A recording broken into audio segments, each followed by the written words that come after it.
We're back here in Derry, New Hampshire for another look at the New England Storm. This time we're going to focus on the youngsters, the u15 and the u16 team. The story here is about the quality of this program. Everybody knows the quantity. The Storm is one of the biggest programs in New England with 60 teams. But I tell you what, these young teams have players coming up the ranks. They are going to be a force to be reckoned with in the coming years. Let's check them out. The B-Scene Tour has been focused primarily on rising seniors this summer, as we've attempted to bridge the gap between the exposure opportunities they need and a vastly different recruiting landscape this year.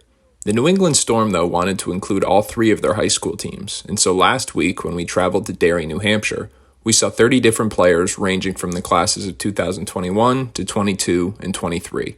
What we saw totally exceeded our expectations, especially with regard to the amount of young talent in the program, as both the u16 and u15 teams were some of the most talented we've seen in a Storm uniform in recent memory. In the class of 2022, Central Catholic point guard Xavier McKenzie was very impressive. He's skilled and well known for his ability to put the ball in the basket, but he was especially smooth and poised as well. He knew how to be a real point guard, had command of the ball, passed it intelligently, and showed a total floor game that was impressive. Maynard's Kyle Monahan is another 2022 point guard that impressed. He's a southpaw playmaker with a definite flair to his game and a pretty quick first step. Hamilton Wenham's Marcus Norton is another under-the-radar prospect with long-term talent who can handle the ball and see the floor with good perimeter size. The class of 2023 looks like it could be the best in program history and return the Storm program back to prominence in terms of producing college-ready talent. Jaden Jinge is a wiry wing known for his high motor, slashing ability, and patented spin move.